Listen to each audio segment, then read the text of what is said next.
Muito bem, estamos de volta com o programa Em Pauta aqui pela sua TV Canção Nova, conversando nessa noite sobre esse caos no trânsito brasileiro e, claro, as possíveis soluções. Aqui nós temos a presença do nosso querido Frei Antônio Moser, diretor-presidente da editora Voz e teólogo moralista também, a presença do nosso querido professor Frederico Rodrigues, doutor em engenharia de transportes, diretor da Intraf, consultoria e projetos de engenharia, além de professor, não é consultor, palestrista nessa área que é tão complexa que é a questão do trânsito, mas estamos aqui refletindo e muito bem sobre não só o problema, mas as possíveis soluções para o problema. No final do segundo bloco, o Frei Moser ia comentar aqui a fala do professor em relação a leis mais duras, se resolve, se não resolve, mas agora, no começo do terceiro bloco, a gente tem essa oportunidade. Sim, Frei? Perfeito. Padre Hamilton, ora, quem somos nós para interpelar o Frederico Rodrigues, que realmente está...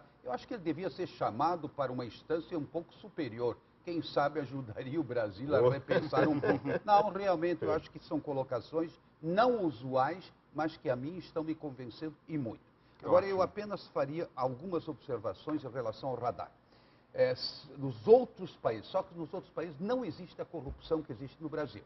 Exatamente. E se existir, esses corruptos são punidos. Exatamente. E aqui no Brasil ele sai voando. Muito basta bem. Olhar aí, Ministério dos Transportes, mais de 600 Segunda milhões coisa, de atos. eu acho que para valer esse princípio, não se deve avisar a presença do radar, precisaria dizer quem recolhe o dinheiro e em que se aplica esse dinheiro. Aí o cidadão iria dizer, não, tá bom, eu estou errado, está indo para casas de acolhida de pessoas de idade, está indo para creches, etc. Ótimo, foram tantos milhões, preste contas, a coisa muda de figura. Aí eu estou de acordo. Mas assim como está, não. É uma indústria, realmente tem um caça-níquel. E por isso mesmo eu já tomo as minhas providências, que não vou dizer quais são, porque senão daqui a pouco eu vou ser barrado. Tá certo. Eu não caio, não. Nós temos agora aqui a participação do pessoal no Twitter, que está interagindo conosco aqui, né? Você pode mandar o seu Twitter para a gente, né? PE_Hamilton, para a gente colocar aqui para o professor e para o Frei Moser. A Cleuciucelina, porque Celinha, você vai colocando aqui uns nomes diferentes, né? Ela diz, olha, nós somos de Itajubá, Minas Gerais, cidade aí de aproximadamente 100 mil habitantes, e que vive um dilema no trânsito, claro, principalmente em horário de pico. Isso aqui o professor já comentou no primeiro bloco, não é? A Glau Lima manda aí um abraço.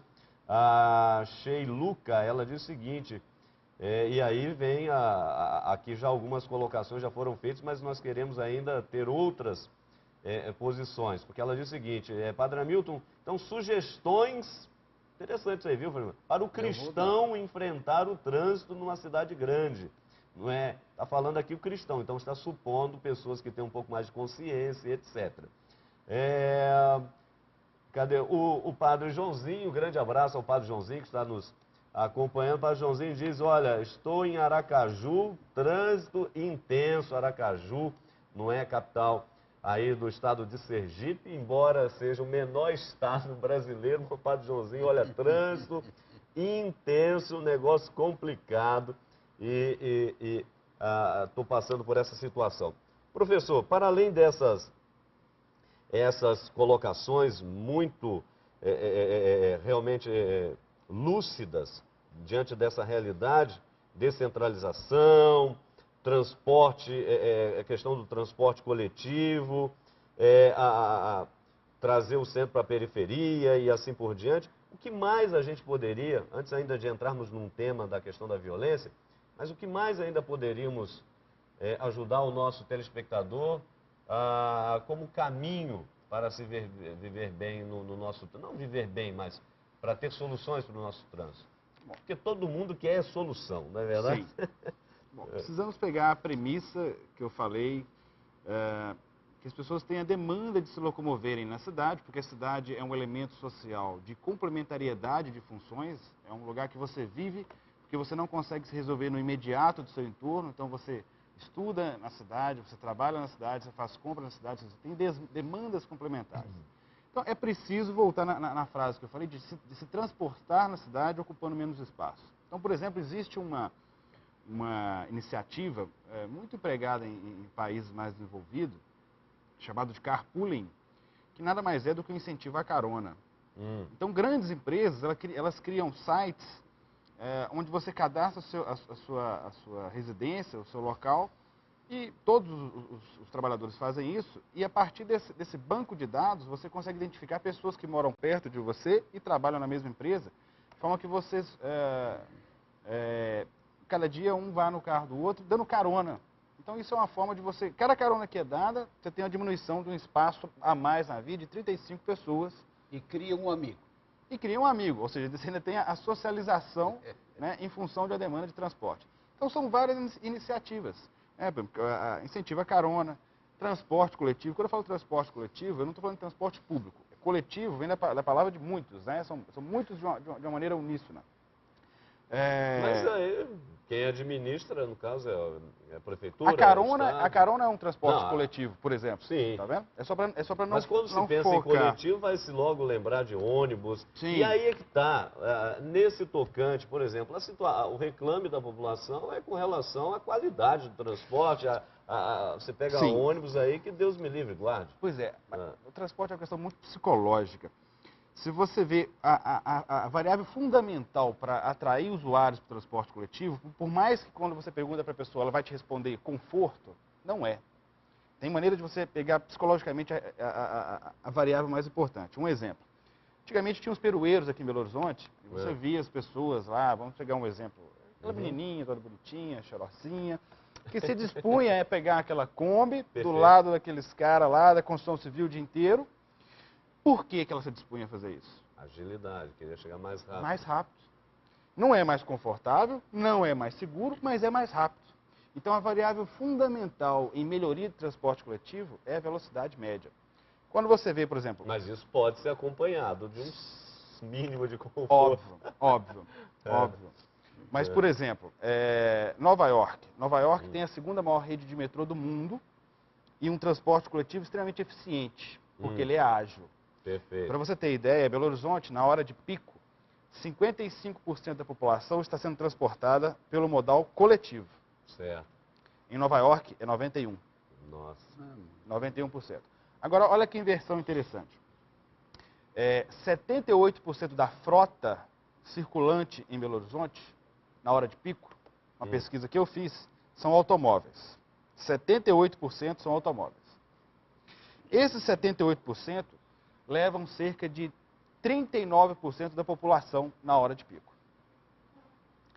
Os ônibus, eles correspondem a somente 3% da frota circulante. Perfeito. No entanto... levam 55% da população. Mas aqui vem um outro problema e também aqui a gente não quer deixar de comentar. O valor dos transportes. A população reclama demasiadamente que o transporte coletivo é muito caro no Brasil. Por que é muito caro? Porque o usuário paga sozinho o transporte. O subsídio é integral.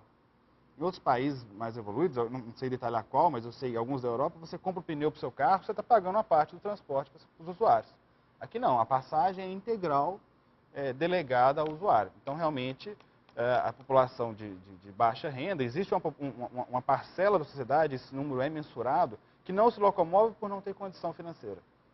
Tá certo. Olha, nós vamos aqui para as ruas, uma vez mais, perguntar por que acontece tantos acidentes no trânsito brasileiro. Vamos ver o que as pessoas responderam. Acompanhe. Acho que a pressa, os buracos que tem nas vias e a falta de respeito do condutor. Devido a muita imprudência dos motoristas, né? Falta de atenção.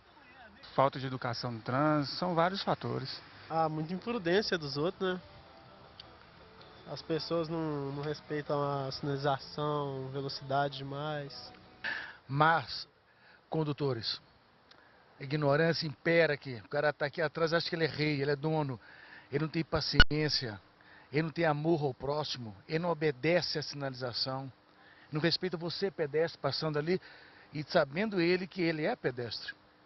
No dia que sanar isso aí, que não vai acontecer nunca, aí teremos um trânsito maravilhoso, mas vai ser difícil.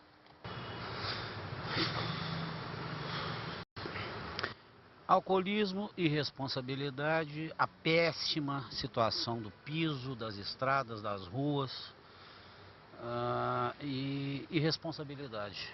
Eu acho que, principalmente,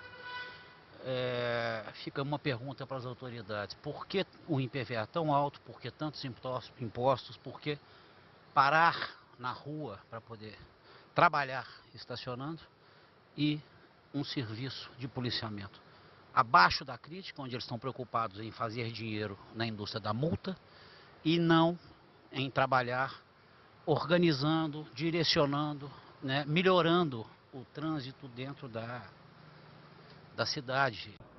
Como a gente já percebeu aí, a maioria dos motoristas, você também pode constatar, como o professor já dizia aqui, como especialista, sozinhos. Ok.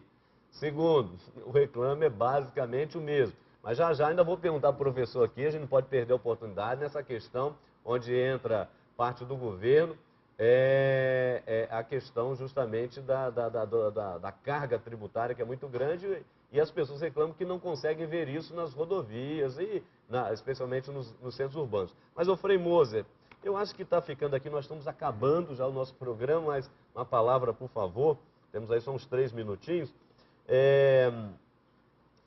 Você não acha que está faltando até em termos de igreja, essa catequese, essa evangelização? Porque todo mundo aponta, o problema é do outro, mas ninguém assume.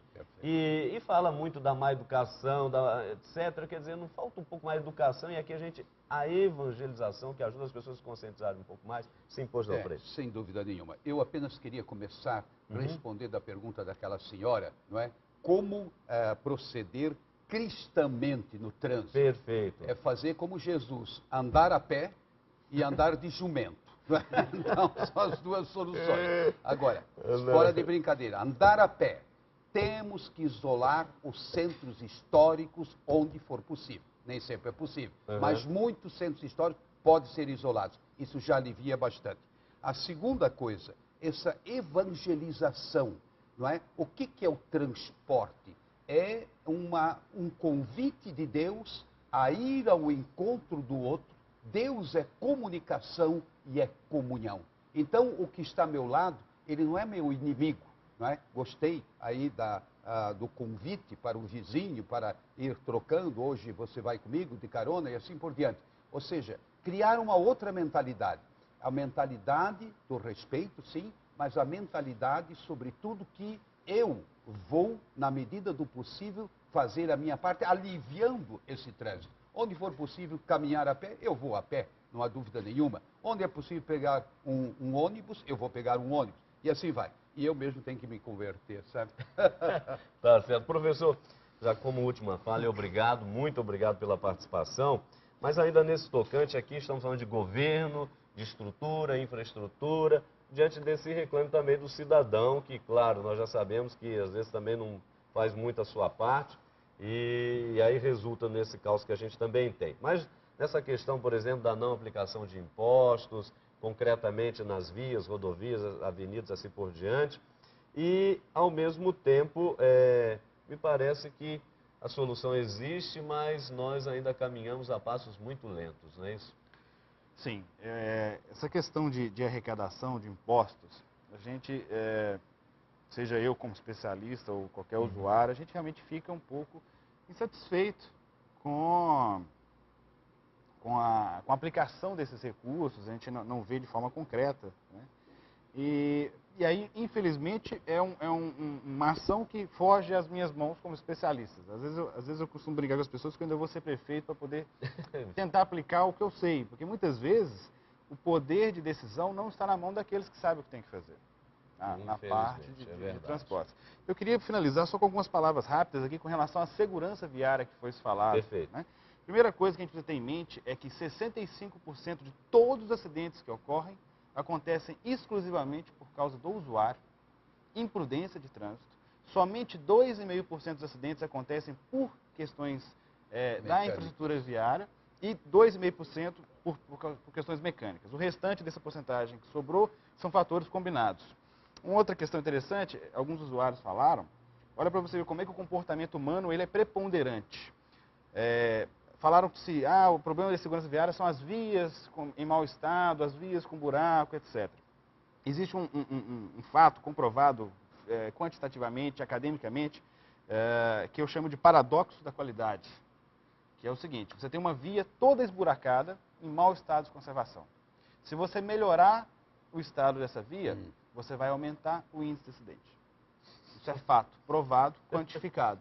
Por quê? Porque a via é devagar, as pessoas têm dó do carro, andam com mais devagar, para não estragar a suspensão do carro. À medida que você melhora a qualidade da via, as pessoas andam em maior velocidade e é provado que o índice de acidente vai aumentar. Olha, professor, muito obrigado. Frei Antônio Moser, foi muito bom. Espero que tenha ajudado você aí do outro lado, especialmente você que é motorista, para que nós não sejamos tão maltoristas e possamos, não é, assumir aquilo que nos cabe enquanto cidadãos, enquanto homens e mulheres condutores, para que possamos de fato ter uma coisa, não é, mais harmônica e assim, não é, juntos, não é, a partir do que foi refletido aqui, tomarmos posse dessas soluções, porque a gente culpa muito governo, estruturas e fazemos pouco da nossa parte. Então o programa Em Pauta está aí para provocar. E vamos provocando, porque esse tema ainda vai render muitos outros programas, se Deus quiser. Por hora ficamos aqui. Grande abraço para você. Na próxima sexta-feira nós estaremos de volta. Até lá.